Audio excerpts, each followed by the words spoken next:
All right, welcome into another edition of the 2025 MLB Draft Spotlight Show. Just a few weeks here until the 2025 MLB Draft. I got Bowling Green, Kentucky's own, the pride of Louisville, Mr. Patrick Forbes in the house. Patrick, what's going on, man? Nothing much. Thank you for having me. I appreciate it. Yeah, man. Yeah, absolutely. I can speak for the entire college baseball audience. Watching you pitch this season was very fun. It was very fun, man. Just blowing guys up on the top rail. That was a lot of fun to watch. I'm curious, when you describe yourself, Patrick, on and off the field, how do you describe yourself on the field? But then spare time, like passions, hobbies, what are you doing when you're not on the mound? Yeah, I think Patrick on the mound is a lot different from Patrick off the field. I think my teammates would say I'm a little more reserved, a little shy. So when I get on the mound, I kind of got to flip a switch in a way. But I'm a pretty simple guy. Hobbies, golfing, fishing. I spend a lot of my time at the field. So usually when I get some time off, I kind of just like to relax, maybe watch some movies or something like that. Okay. Um, I got a special question for you because at times during this season, you gave off this vibe. On a scale of Jamie Moyer to Liam Doyle, how much of a psychopath are you? Oh, I don't know. I'd probably say I'm right in the middle. I'd say I'm about a five. Definitely not Liam Doyle type, but maybe if I need it or in a big moment or something like that. Well, talk to me about your 2025, man. Obviously, you make quite an impression last summer, the end of the season. You come in this season throwing darts at Globe Life. Can you kind of talk me through the peaks and the valleys and kind of what you learned about yourself over the course of the last handful of months? Yeah, last summer was, I think, really big for me. It was just a big confidence booster going out and playing with Team USA. It was a lot of fun. And then, coming into this year, I knew I was going to have a little bit of a bigger role than I'd previously had out of the bullpen. I knew I was going to start. Um, so, it was tough at times this year. There's a lot of ups and downs, some great moments and some not so great moments, but kind of just tried to learn from everything and, enjoy it while it lasted, help the team get to Omaha, which we did. I mean, this was a big year for you in terms of innings. I mean, you got stretched out, you pitched in a starting role all season. Is there anything specifically in that kind of compounding, expanded role that you learned about yourself or maybe your style of pitching? Uh, yeah, a few things, like just like maybe turning a lineup over or something like that. And then usually I was previously out of the bullpen for freshman and sophomore years. So I was throwing like 85% fastballs. So I kind of had to learn a few other pitches to keep hitters off balance. So yeah, just those two things. Well, talk to me a little bit about the development of your arsenal because the fastball still did work this year. I mean, like I said, blowing up at the top of the zone, but the slider took a big step forward too. You worked in some off-speed pitches. I think you threw two different fastballs this season as well. Can you kind of talk me through what your whole arsenal is and where it's going from here? Yeah, I'd always had the four seam. That's usually my go-to. And then before the season started, like just a few weeks before the season started, I started working on a two seam and a cutter. So those were still kind of new, and I kind of only threw like three or four a game usually. And then the slider, took a big jump throughout the 3 years that I was at Louisville. So, I got that pitch into the mid 80s. So that was kind of my go to secondary pitch, and it worked well. What do you see for yourself going forward? Is there a pitch that you want to fold into your arsenal, or maybe a better way of saying it is you're always going to have the four seamer. The fastball value is without question. I think the slider value is without question, but going forward, like what do you want your repertoire to be? I'd like to add a changeup in there, something I could throw to lefties. I threw the slider and cutter to lefties still, but just something that goes away from a lefty. I guess the two seam I could throw away to a lefty, but that's a little too hard. So probably yeah, maybe just a change up, and then just getting the confidence with all four pitches that I have with my fastball and just kind of being able to throw any pitch in any count. Are you a big data guy? Like, do you like diving into the TrackMan? Do you like diving into the metrics, or you feel?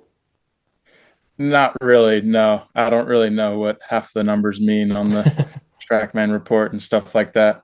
I think maybe in the future I could try to get more knowledge on that, and I think it'd help.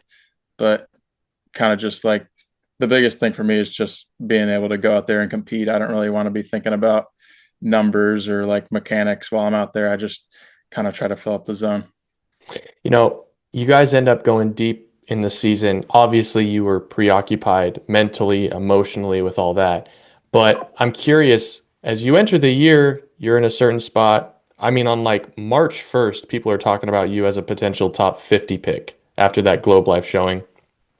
I'm curious what that's like going from, hey, like I'm trying to have a really good year to, whoa, like people are talking about me getting drafted very, very high. Did you always think you were going to be a high pick? Like, kind of how did that roller coaster go? Yeah, I always thought, I could be up in the day one conversation draft wise. It was kind of just a matter of showing it. So luckily, I was able to get a few really good starts at the beginning of the season to kind of get my name out there and get more people to come out and watch. Uh, but no, I wouldn't say like it caught me by surprise or like I was really like nervous or anything like that. Cool. As you look forward to your next employer, like if we want to put quotes around that, what are you looking for? Are you looking for a specific culture? Are you looking for a techie, what player development? Like, what do you want? Yeah, I mean, player development and stuff like that would be nice. Just, really the team that wants me the best, I think probably is who I would want to go to. Uh, but of course, I love to win and stuff like that. So a winning organization wouldn't be too bad to go to. Never is. All right, so I want to hit you with one more question, then kind of hit you with questions out of left field. I like asking the question of adversity. Everyone's been through something in life. Everyone's been through something different in life. But for you, Patrick, personally, professionally, on the baseball field, is there an example of adversity that you've had to kind of fight through to get to where you are today? I think, I mean, there's a few examples. I think starting off like throughout high school and stuff, I was really undersized. Uh, I was like sophomore year of high school, I was like 6'2", like 140. So I was super skinny guy, didn't have much power at all. I didn't throw very hard. I mean, I was still basically a hitter at that time. I didn't really even pitch. So, I was always undersized and kind of had to get in the weight room and eat and stuff like that. And then, getting to college, I came in as a two-way. So I was still hitting. And then sophomore year, last year, I got hit in the hand by a pitch in my first at bat of the year. So then that took me out for hitting for my whole career. So I was done hitting after that at bat. And then, just kind of this year, I wouldn't say like a ton of adversity, but like just maybe in a few starts, like I'd give up a homer or something like that and kind of just have to bounce back with it. And that was kind of something that I never really had to deal with as a pitcher, uh, because I've never really been a starting pitcher. So just trying to, bounce back from little things that happen in between starts and turn it into something good. I have to bring it up because when you were a freshman, you got about 100 plate appearances and you hit three homers. You had an OPS of like 770 back then. Just curious, man. Do you miss it? Can you still rake? Yeah, I do miss it a little bit. Yeah, I think hitting's really hard, especially once you keep moving up levels. But I do miss it. I think I could jump back into it at any time if I really needed to or wanted to. Uh, but yeah, Does part of you kind of wish the National League still hit pitchers? yeah, I think that would kind of be fun. It kind of takes the pressure off you when you're a hitter or when you're a pitcher hitting. So I think you could just kind of just go up there and take a bunch of hacks. I think it'd kind of be fun. I dig it. All right, last three question, get you out of here, man. Let's say you pitch for 20 more years, whether it be out of the bullpen, starting rotation, whenever you're coming out of that pen, man. What's the one walkout song that you'd be happy with for the next 20 years, but you could never change it? It's impossible. I think my song this year was "Bring Me to Life" by Evanescence. I don't know if Yeah. you know that one, but that one kind of got me going in the first inning, so I'd kind of stick with that one. Hey, listen, man. Evanescence, you're speaking to my generation. That came out when I was in high school. I dig it. All right, how about that Louisville Ball Club? I'm also going to put Team USA onto the roster for you. Let's say that squad goes out to the nicest steakhouse you can find, right? Who's the one guy from those two teams that you would not let order food for the table? Man, what do you mean by that? I'm talking the University of Louisville or Team USA is about to drop like 25 grand on this dinner, whatever you want. But this guy is like Mr. Chicken Nuggets, not going to get the right steak. Huh. I think I would say Lucas Moore. I'll pick on Lucas Moore, Louisville outfielder. He seems to be a pretty picky eater, and he's always just eating a pizza or something. So probably go with him. You would throw the table setter under the bus, Yeah, huh? yeah. Yeah, those speedy guys, they got to stay lean.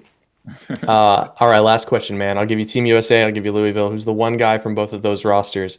No shot. You'd let him date your sister. Mm, that's a crazy question. Hmm. I mean, probably the same guy. I'd say Lucas Moore again. Lucas Moore, huh? Yeah, yeah. You Uh, know, there's not many people that I'd let date my sister. That's for sure. that's I'd fair. say probably there's a 5% of the group I would let date my sister. You know, I'll say this, Patrick. Lucas Moore is a very, very, very legitimate 2026 draft prospect. And by you throwing him under the bus, you're kind of opening yourself up to some parting shots next year when he's on this show. So Yeah, we'll he have to might see get what back to me. We'll happens. see. Oh, I think they usually do. They usually do. Hey, listen, Patrick, good luck the rest of the way, man. Excited to hear where your name is called here in a couple of weeks, but rooting for you, man. Keep throwing that fastball. Thank you. I appreciate it.